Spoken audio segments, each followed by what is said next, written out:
Hello दोस्तों, नमस्कार। स्वागत है एपीटी इंस्टीट्यूट की फोटोशॉप की सीरीज में, जहां पर आज का टॉपिक है विंडो मेन्यू। फोटोशॉप में विंडो मेन्यू को पढ़ने वाले हैं। विंडो मेन्यू के सभी विकल्पों को यूज करेंगे, समझेंगे और प्रैक्टिकल करेंगे। बढ़ते हैं इस क्लास में आगे, स्टार्ट करते हैं आज की class. Let's begin this topic.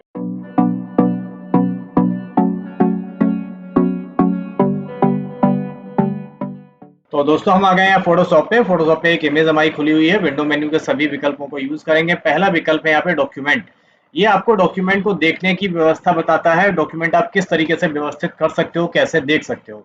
अभी उसके लिए मैं एक काम करता हूँ, पहले एक दो फाइल्स और ले लेता हूँ। तो मैं यहाँ से एक दो फाइल्स और ले लेता हूँ। मैंने यहाँ पे एक इमेज ये ले ली है और एक इमेज मैं और ले लेता हूँ यहाँ पे। तो मैंने यहाँ पे दो तीन इमेज यहाँ पे देख रहे हैं आप लोग ले ली हैं। अलग अलग टाइप की तीन चार इमेजेस हैं जो मैंने यहाँ पे ले ली। अब आते हैं विंडो मेन्यू में।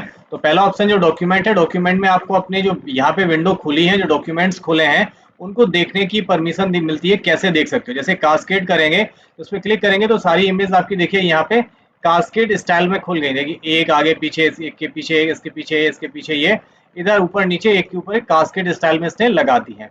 इस तरीके से आप देखने का तरीका यहाँ डॉक्यूमेंट से चेंज कर सकते हो। कास्केड के रूप में देखना तो ऐसे, टाइल्स के रूप में करेंगे तो कुछ इस तरीके की टाइल्स के रूप में ये आपको इमेजेस दिखा देगा सारे।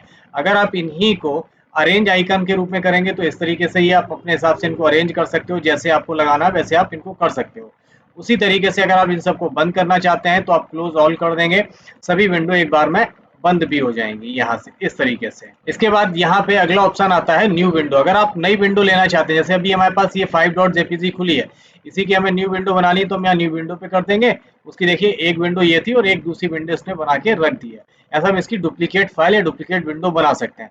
ये पहले भी हम आपको बता चुके हैं इसका बनाना क्यों आवश्यक होता है, कि हम जो भी काम करते हैं अपनी ओरिजिनल फाइल में ना करके उसकी एक डुप्लीकेट फाइल में या दूसरी विंडो में करना ज़्यादा बेस्ट होता है, कि उसे वो फाइल हमारी ओरिजिनल वाली डिस्टर्ब ना हो।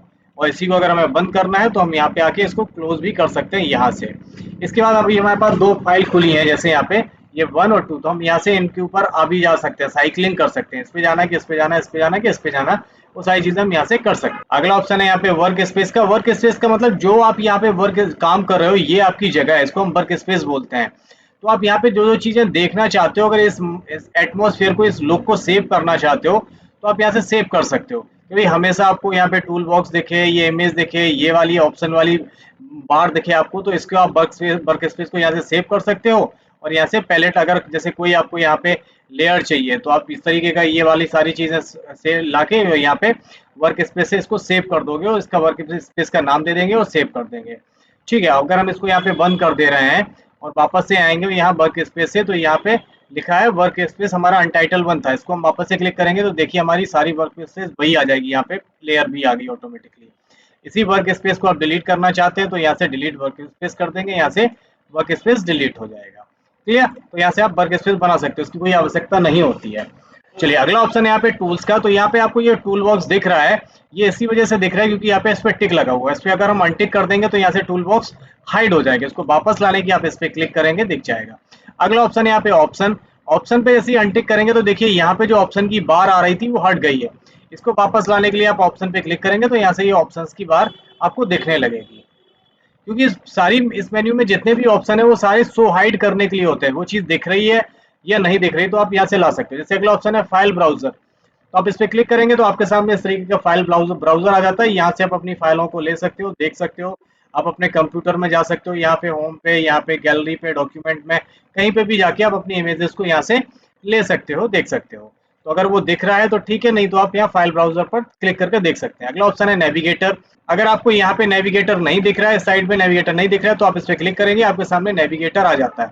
नेविगेटर के बगल से यहाँ पे इन्फो का भी ऑप्शन होता है। यहाँ पे आप आरजीबी, आपके सीएम बाई के आरजीबी, कौन कौन सा कलर यहाँ पे कितना है, वो आप सारी इन्फॉर्मेशन यहाँ से देख सकते हो। नेविगेटर में आप यहाँ से जा सकते हो, इस इमेज के किसी हिस्से में नेविगेशन कर सकते हो। तो वो अगर नहीं दिख रहा है तो आप यहाँ पे टिक कर दोगे तो आ जाएगा, अनटिक कर देंगे तो चला जाएगा। ऐसे ही इन्फो, इसका दूसरा हिस्सा था इन्फो, वो भी आ जाता है। अगला यहाँ पे कलर पैलेट। कलर पैलेट लाने के लिए हम कलर पे क्लिक करते हैं, यहाँ पे कलर पैलेट आ जाता है। इसके भी 3 हिस्से हैं, ये स्विचेस है, ये स्टाइल्स हैं, ये तीनों चीजें आपको कलर पैलेट से मिल जाती हैं, जो आप विंडो मेन्यू के यहाँ से ऑन और ऑफ कर सकते हो। अगला ऑप्शन है यहाँ पे हिस्ट्री। आप हिस्ट्री की पैलेट अगर आपको नहीं दिख रही है तो आप इस पे क्लिक करोगे, यहाँ पे आपकी हिस्ट्री की पैलेट आ जाती है। यहाँ पे एक्शन है, टूल प्रीसेट्स हैं, ये सारी चीजें आप हिस्ट्री के पैलेट से देख सकते हो। उसको हाइड और अनहाइड करने के लिए आप यहाँ पे टिक करेंगे तो तीनों चीजें आपको यहाँ दिख जाएंगी। अगला ऑप्शन है यहाँ पे लेयर। अगर लेयर की पैलेट अभी देखो नहीं दिख रही है, यहाँ पे देखना चाहते हैं तो हम इस पर क्लिक करेंगे और देखिए यहाँ पे लेयर की पैलेट्स यहाँ पे आ जाती है। इसमें चैनल्स भी होते हैं, पाथ भी होते हैं, लेयर भी होती है, तीनों चीजें आपको यहाँ से दिख जाती हैं। अनटिक करेंगे तो यहाँ से हाइड हो जाएगी। तो देखने के लिए वापस से हम इस पर टिक कर देंगे। अगला ऑप्शन है यहाँ पे ब्रशेस का। अगर आप ब्रशेस की विंडो लाना चाहते हैं तो ये देखिए ब्रशेस की विंडो यहाँ पे आ गई है। यहीं से जब आपको ब्रशेस पे काम करना है तो आप ब्रशेस यहीं से सिलेक्ट कर सकते हो जब भी आपको ब्रशेस लेने होते हैं तब।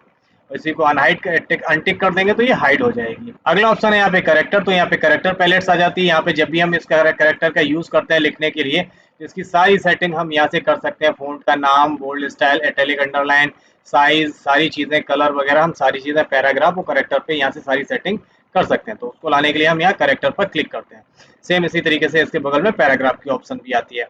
अगला ऑप्शन है यहाँ पे स्टेटस बार। तो स्टेटस बार ये जो नीचे दिख रही है, ये पट्टी आपको यहाँ पे दिख रही है। यहाँ से आप इसके विकल्प को, इसको हाइड अनहाइड यहाँ से कर सकते हो।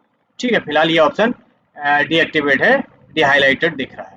तो दोस्तों ये थे हमारे सारे ऑप्शंस विंडो मेन्यू के जिनसे हम चीज़ों को, पैलेट्स को हाइड और अनहाइड कर सकते हैं। कमेंट करके बताइए ये ऑप्शन कैसे लगे। अच्छे लगे हों तो कमेंट करिए, लाइक करिए, शेयर करिए, सब्सक्राइब करिए। फोटोशॉप की सीरीज सब लोगों की बोलिए, सब लोगों के लिए बहुत अच्छी रही होगी, बहुत इंपॉर्टेंट रही होगी, बहुत यूजफुल रही होगी। मिलते हैं अपने अगले ट्यूटोरियल में कुछ नए टॉपिक के साथ। तब तक अपना ख्याल रखिए, स्वस्थ रहिए, सफाई बना के रखिए। टेक केयर, गुड बाय, जय हिंद।